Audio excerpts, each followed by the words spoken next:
आज मैं आपके सामने यूनिट 1 से कुछ अहम सवालात और जवाबात लेकर हाज़िर हुआ हूँ और मैं यहाँ कोशिश करूँगा कि यूनिट 1 के जितने भी मुमकिन सवालात हैं मैं इस वीडियो में आपके सामने रख दूँ।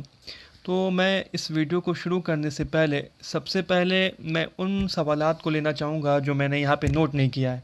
तो आप लोग बगौर समाअत फरमाएं कि विनफ्रेड पी लेहमन ने तमाम ज़बानों को 7 लिसानी ख़ानदानों में तकसीम किया है। 7 लिसानी ख़ानदानों में तकसीम किया है, जिसमें एक ख़ानदान है हिंद यूरोपी, जिसको इंडो यूरोपियन कहते हैं। हिंद यूरोपी ख़ानदान की 11 शाखें हैं और उनमें से ही एक शाख है हिंद आर्याई। तो उर्दू का ताल्लुक़ आप जानते हैं कि हिंद आर्याई से है। तो जब आर्या लोग जब वस्ती एशिया से आए थे तो ये लोग जुनूब मगरबी रूस के इलाके से चलकर इराक़, ईरान और अफ़ग़ानिस्तान से होते हुए हिंदुस्तान आए थे। उनकी आमद का ज़माना तकरीबन 1500 क़ब्ल मसीह है। हिंद आर्याई ज़बान की इर्तिक़ा को 3 अदवार में तकसीम किया गया है: क़दीम हिंद आर्याई, वस्ती हिंद आर्याई और जदीद हिंद आर्याई। क़दीम हिंद आर्याई का ज़माना 1500 क़ब्ल मसीह से 500 क़ब्ल मसीह तक माना जाता है। वस्ती हिंद आर्याई का ज़माना 500 क़ब्ल मसीह से 1000 ईस्वी तक तस्लीम किया जाता है और जदीद हिंद आर्याई का ज़माना 1000 ईस्वी से ताहाल। क़दीम हिंद आर्याई 1500 क़ब्ल मसीह से 500 क़ब्ल मसीह, वस्ती हिंद आर्याई 500 क़ब्ल मसीह से 1000 ईस्वी और जदीद हिंद आर्याई 1000 ईस्वी से ताहाल। तो क़दीम हिंद आर्याई में हमको ऋग्वेद, सामवेद, यजुर्वेद और अथर्ववेद वगैरह मिलती हैं। तो क़दीम हिंद आर्याई को डॉक्टर सुदेश्वर वर्मा ने 5 मंजिलों में तकसीम किया है। क़दीम हिंद आर्याई को ज्ञानचंद जैन ने 2 मंजिलों में तकसीम किया है। एक क्लासिकल संस्कृत, एक वैदिक संस्कृत है, दूसरी क्लासिकल संस्कृत है। और वस्ती हिंद आर्याई को भी 3 अदवार में तकसीम किया गया है। पहला दौर जो है वो 500 क़ब्ल मसीह से मसीही सन की इब्तिदा तक है। वस्ती हिंद आर्याई का आप दौर जानते हैं कि 500 क़ब्ल मसीह से 1000 ईस्वी तक है, लेकिन वस्ती हिंद आर्याई को 3 अदवार में तकसीम किया गया। पहला दौर जो कि 500 क़ब्ल मसीह से मसीही सन की इब्तिदा तक है, ये दौर पाली का दौर कहलाता है। पाली का दौर है ये 500 क़ब्ल मसीह से मसीही सन की इब्तिदा तक। और पाली को मैं बता दूं आपको कि पाली लफ्ज़ जो है ये संस्कृत के लफ्ज़ पंक्ति से निकला है। पाली लफ्ज़ पंक्ति से निकला है।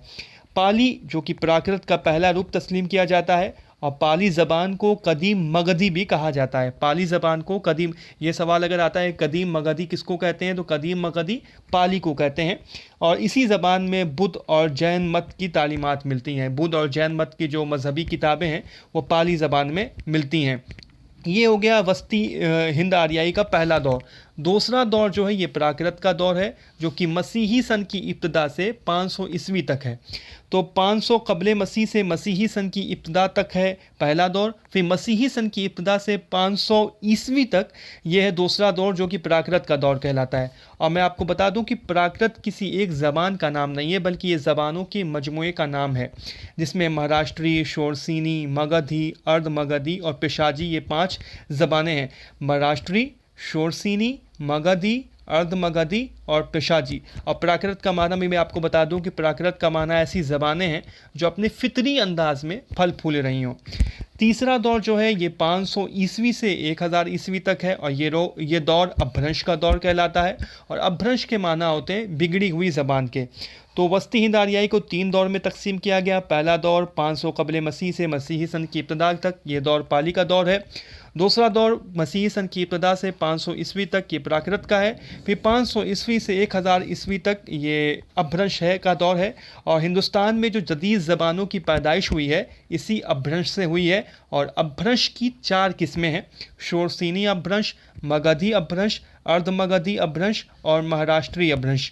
अपभ्रंश की 4 किस्में हैं: शोरसीनी अपभ्रंश, मगधी अपभ्रंश, अर्ध मगधी अपभ्रंश और महाराष्ट्री अपभ्रंश। और शोरसीनी अपभ्रंश की भी 4 किस्में हैं, जिसमें अब शोरसीनी अपभ्रंश में 4 बोलियां शामिल हैं। खड़ी बोली जो कि हिंदुस्तानी, जो कि मौजूदा उर्दू और हिंदी है, खड़ी बोली या हिंदुस्तानी जिसको कहते हैं, राजस्थानी, पंजाबी और गुजराती। खड़ी बोली, पंजाबी, गुजराती और राजस्थानी, ये शोरसीनी की 4 बोलियाँ हैं। जदीद हिंद आर्याई से ताल्लुक़ रखने वाली भी कई शाखें हैं, जिनमें से एक शाख है मगरबी हिंदी। और मगरबी हिंदी में 5 बोलियां शामिल हैं: खड़ी बोली, हरियाणवी, ये दोनों जो हैं आ को तरजीह देने वाली बोलियां हैं, और ब्रज भाषा, बुंदेली और कन्नौजी ये तीनों ऊ को तरजीह देने वाली बोलियां हैं। तो मगरबी हिंदी में 5 बोलियां हैं। खड़ी बोली, हिंदुस्तानी यानी खड़ी बोली जिसको हिंदुस्तानी भी कहते हैं, खड़ी बोली, हरियाणवी, ब्रज भाषा, कन्नौजी और बुंदेली। और मशरकी हिंदी में 3 बोलियां हैं, अवधी, बघेली, छत्तीसगढ़ी। तो ये सवाल भी आता है कि मगरबी हिंदी में कितनी बोलियां हैं, तो मगरबी हिंदी में 5 बोलियां हैं, खड़ी बोली, ब्रज भाषा, बुंदेली, कन्नौजी, हरियाणवी। और मशरकी हिंदी में कितनी बोलियां हैं, तो मशरकी हिंदी में 3 बोलियां हैं, अवधी, बघेली, छत्तीसगढ़ी। तो ये मुख्तसरन मैंने आपके सामने रखा है।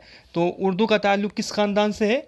हिंद आर्याई ख़ानदान से है। वस्ती हिंद आर्याई का दौर 500 कबल मसीह से 1000 ईस्वी तक। प्राकृत का पहला रूप पाली। पाली ज़बान किस मज़हब की मजहबी ज़बान है? बुद्ध मज़हब की ज़बान है। प्राकृत का दौर जो शुरू होता है मसीही सन की इब्तदा से 500 ईस्वी तक। प्राकृत 5 ज़बानों का मजमुआ है। उर्दू शोरसीरी अपभ्रंश से निकली है, और अपभ्रंश की 4 किस्में हैं। मगरबी हिंदी में 5 बोलियां हैं, मशरकी हिंदी में 3 बोलियां हैं। ये तमाम चीज़ें मैंने आपके सामने रखी हैं। अब चलिए हम सवाल व जवाब का सिलसिला शुरू करते हैं। उर्दू लिसानियात किसकी तसनीफ़ है, और दास्तान ज़बान उर्दू, ये दोनों किताबें बतानी हैं किसकी हैं। उर्दू लिसानियात किसकी तसनीफ़ है, और दास्तान ज़बान उर्दू, ये दोनों किसकी किताबें हैं। तो ये दोनों किताबें ज्ञानचंद शौकत सब्ज़वारी की है। उर्दू लिसानियात शौकत सब्ज़वारी की है, और दास्तान ज़बान उर्दू ये भी शौकत सब्ज़वारी की है। अगला सवाल है कि किस ज़बान में हरूफ इल्लत ज़्यादा मिलते हैं, और मौसीकी की ज़बान किसे कहा गया है। किस ज़बान में हरूफ इल्लत ज़्यादा मिलते हैं, और मौसीकी की ज़बान किसे कहा गया है। तो मराठी में हरूफ इल्लत ज़्यादा मिलते हैं, और मराठी ज़बान को मौसीकी की ज़बान कहा गया है। दास्तान उर्दू और मुग़ल और उर्दू ये दोनों किताबें किसकी हैं, इसके मुसन्निफ़ कौन हैं।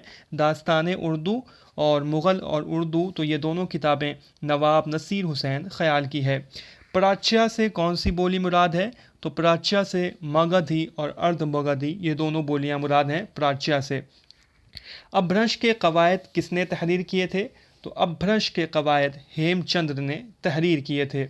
उर्दू मुसव्वतों की तादाद कितनी है, तो उर्दू के मुसव्वतों की कुल तादाद 10 है, जिसमें से 7 तवील मुसव्वतें हैं और 3 खफीफ मुसव्वतें हैं। सर्फियात को उर्दू में किस नाम से जाना जाता है, तो सर्फियात को उर्दू में मारफीमियात के नाम से जाना जाता है। हिंदुस्तानी लिसानियात के मुसन्निफ़ कौन हैं, तो हिंदुस्तानी लिसानियात के मुसन्निफ़ महिउद्दीन क़ादरी ज़ोर हैं। हिंदुस्तानी लिसानियात 2 हिस्सों में है, और हिंदुस्तानी सौतियात भी महिउद्दीन क़ादरी ज़ोर की किताब है। अगला सवाल, ये भी किताबों का नाम है, आम लिसानियात और लिसानी मुताले। इन दोनों किताबों के मुसन्निफ़ कौन हैं, आम लिसानियात और लिसानी मुताले। तो इन दोनों किताबों के मुसन्निफ़ ज्ञानचंद जैन हैं। इश्तिक़ाक़ी अमल को कितने किस्मों में तकसीम किया जाता है, यहाँ शीन पे नुक्ता छूट गया है। इश्तिक़ाक़ी अमल को कितने किस्मों में तकसीम किया जाता है, तो इश्तिक़ाक़ी अमल को 7 किस्मों में तकसीम किया जाता है। उर्दू की तमाम ज़मीरें किस ज़बान से ली गई हैं, उर्दू की तमाम ज़मीरें संस्कृत ज़बान से ली गई हैं। हिंदुस्तान में हिंद आर्याइयों का कौन सा ग्रुप दाखिल हुआ था, तो हिंदुस्तान में हिंद आर्याइयों का शतम ग्रुप दाखिल हुआ था। कदीम हिंद आर्याई को डॉक्टर सुदेश्वर वर्मा ने कितनी मंजिलों में तकसीम किया, और ज्ञानचंद जैन ने कितने अदवार में तकसीम किया है। तो कदीम हिंद आर्याई को डॉक्टर सुदेश्वर वर्मा ने 5 मंजिलों में तकसीम किया है, और ज्ञानचंद जैन ने कदीम हिंद आर्याई को 2 अदवार में तकसीम किया है, वैदिक संस्कृत और क्लासिकल संस्कृत। अवाम की बोली ठोली का अदबी रूप क्या था, तो अवाम की बोली ठोली का अदबी रूप पाली था। मैंने जैसा कि आपको बताया कि पाली जो थी ये जैन की और बौद्ध धर्म की मजहबी ज़बान थी। पाली जो कि पंक्ति से बना था, और ये प्राकृत का पहला रूप पाली ज़बान मानी जाती है। पाली का दौर क्या था, पाली का दौर जो है 500 कबले मसीह से मसीही सन की इब्तदा तक ये पाली का दौर था। कदीम मागधी किसे कहा गया, तो मैंने बताया था आपको कि कदीम मागधी पाली को कहा जाता था। खड़ी बोली को हिंदुस्तानी का नाम किसने दिया है, तो खड़ी बोली को हिंदुस्तानी का नाम ग्रेडसन ने दिया था। लिसानियात की कितनी शाखें हैं, तो लिसानियात की 4 शाखें हैं, सौतियात, सरफियात, नहवियात और मानियात। सौतियात, सरफियात जिसको मारफीमियात भी कहते हैं, नहवियात और मानियात। उर्दू में कितनी माकूसी आवाज़ें हैं, तो उर्दू में टोटल 6 माकूसी आवाज़ें हैं। इंशाअल्लाह खां इंशा ने हुरूफ़ तहज्जी की कितनी तादाद बताई हैं? तो इंशाअल्लाह खां इंशा ने हुरूफ़ तहज्जी की 85 तादाद बताई हैं। मौलवी अब्दुल हक ने 50 और पंडित ब्रज मोहन दत्तात्रय कैफ़ी ने 47 हुरूफ़ तहज्जी बताई हैं। उर्दू में अरबी के कितने हुरूफ़ तहज्जी हैं? तो उर्दू में अरबी के 8, फ़ारसी के 4 हैं और 4 ख़ुद अपने वज़ा किए हुए हैं, टे, डाल, रे और बड़िए। उर्दू में अरबी के 28 हैं, फ़ारसी के 4 हैं और 4 ख़ुद अपने वज़ा किए हुए हैं। दक्कन में उर्दू के अव्वलीन नमूने किस दौर में मिलते हैं? तो दक्कन में उर्दू के अव्वलीन नमूने बहमनी दौर में मिलते हैं। 5 प्राकृत हैं, राष्ट्रीय, शोरसनी, मगधी, अर्धमगधी और पशाजी, इन पाँचों में सबसे कदीम, सबसे पुरानी कौन सी है? तो 5 प्राकृतों में सबसे कदीम जो है ये अर्धमगधी है। दुनिया का सबसे बड़ा लिसानी ख़ानदान कौन सा है? तो दुनिया का सबसे बड़ा लिसानी ख़ानदान हिंद यूरोपी है। हिंद यूरोपी की 11 शाखें हैं, उन्हीं 11 शाखों में से एक शाख हिंद आर्याई है जिसमें से उर्दू निकली है। ज़बान, उसलूब और उसलूबियात के मुसन्निफ़ कौन हैं? तो ज़बान, उसलूब और उसलूबियात के मुसन्निफ़ मिर्ज़ा ख़लील अहमद बैग हैं। उर्दू सौतियात का खाका, इस किताब के मुसन्निफ़ कौन हैं? उर्दू सौतियात का खाका तो मसऊद हुसैन ख़ां उर्दू सौतियात का खाका के मुसन्निफ़ हैं। हिंदुस्तानी लिसानियात का खाका की किसकी तसनीफ़ है? हिंदुस्तानी लिसानियात का खाका एहतशाम हुसैन की तसनीफ़ है। मध्य देश से कौन सा इलाका समझा जाता है? तो मध्य देश से अम्बाला से इलाहाबाद तक का इलाका माना जाता है। उर्दू की तालीम के लिसानियाती पहलू के मुसन्निफ़ कौन हैं? उर्दू की तालीम के लिसानियाती पहलू तो इस किताब के मुसन्निफ़ गोपी चंद नारंग हैं। उर्दू के आगाज़ के नज़रिए, ये किसका मज़मून है? उर्दू के आगाज़ के नज़रिए ये ज्ञान चंद जैन का मज़मून है। काव्य अलंकार सूत्र किसकी किताब है? तो काव्य अलंकार सूत्र वामन की किताब है। किसको लिसानियात का कलीद कहा जाता है? तो सौतियात को लिसानियात का कलीद कहा जाता है। अपभ्रंश की असल क्या है? तो अपभ्रंश की असल प्राकृत है, प्राकृत की असल पाली है। किस अदीब ने उर्दू ज़बान को ज़बान हिंदुस्तान कहा? किस अदीब ने उर्दू ज़बान को ज़बान हिंदुस्तान कहा है? तो मुल्ला वजही ने उर्दू ज़बान को ज़बान हिंदुस्तान कहा है।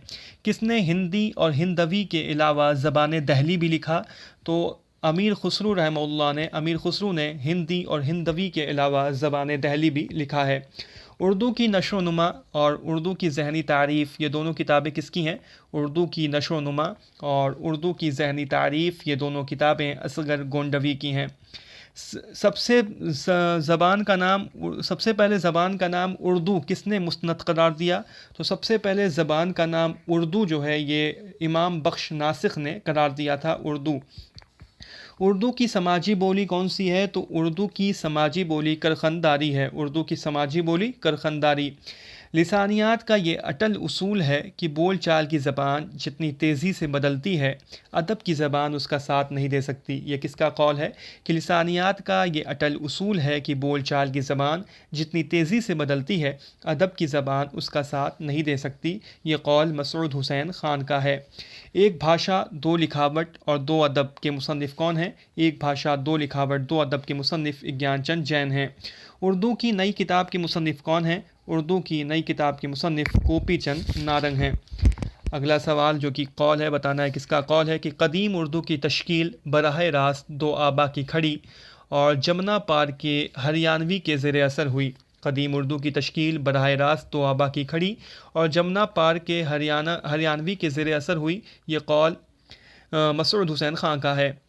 मैं सुहेल बुखारी और शौकत सब्ज़वारी से इत्तेफ़ाक करते हुए कहता हूँ कि लिसानियाती नुक्ते नज़र से उर्दू, हिंदी, खड़ी बोली एक हैं। ये कौल किसका है?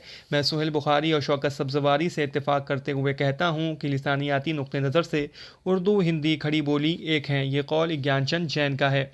हर ज़बान की तरह उर्दू को भी समाजी ज़रूरियात ने जन्म दिया। ये कौल किसका है? हर ज़बान की तरह उर्दू को भी समाजी ज़रूरियात ने जन्म दिया।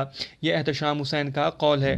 उर्दू कोहिस्तान के सरहद से पैदा हुई। ये किसका कौल है? उर्दू कोहिस्तान के सरहद से पैदा हुई। ये जमील जालबी का कौल है। संस्कृत फ़ारसी दो बहनें थीं जो बिछड़कर दोबारा हिंदुस्तान में मिलीं। संस्कृत फ़ारसी दो बहनें थीं जो बिछड़कर दोबारा हिंदुस्तान में मिलीं। ये ख़ान आरज़ू का कौल है। कदीम उर्दू की तश्कील बराह रास्त हरियाणी के ज़ेर असर हुई। ये किसका कौल है कि कदीम उर्दू की तश्कील बराह रास्त हरियाणवी के ज़ेर असर हुई? तो ये कौल मसऊद हुसैन ख़ान का है। उर्दू मगध से निकली, ये किसने कहा है? उर्दू मगध से निकली, ये अख्तर औरैनवी ने कहा है कि उर्दू मगध से निकली है। उर्दू के कवायद का खाका पाली में मिलेगा, ये कौल किसका है कि उर्दू के कवायद का खाका पाली में मिलेगा? तो ये कौल शौकत सब्ज़वारी का है। किसने उर्दू को दहली की ज़बान कहा है? तो सर सैयद अहमद ख़ान ने उर्दू को दहली की ज़बान कहा है।